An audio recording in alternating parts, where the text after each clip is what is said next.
Hello అండి, ఈరోజు మనం స్ట్రాబెర్రీ మిల్క్ షేక్ ఎలా తయారు చేద్దామో చూద్దాం. దానికోసం నేను ఇక్కడ 1 గ్లాస్ మిల్క్ షేక్కి 5 స్ట్రాబెర్రీస్ ఇలా క్లీన్ చేసి వేసేసుకోండి. మిక్సీలో 1 ఐస్ క్యూబ్, కొంచెం షుగర్ కూడా వేసుకుందాం. ఫస్టే పాలు వేసేసుకోకండి. పాలు వేసేసుకున్నారంటే మీకు సరిగ్గా స్ట్రాబెర్రీస్ మిక్స్ అవ్వవు అనమాట. అందుకు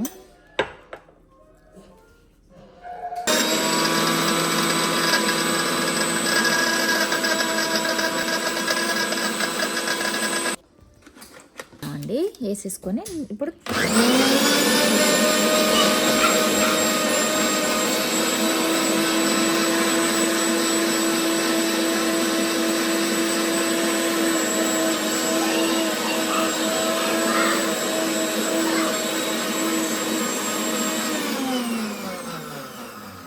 అంతేనండి, సింపుల్గా తయారు చేసుకునే క్రీమీతో ఉండే మిల్కీ సాఫ్ట్గా ఉండే స్ట్రాబెర్రీ మిల్క్ షేక్ రెడీ.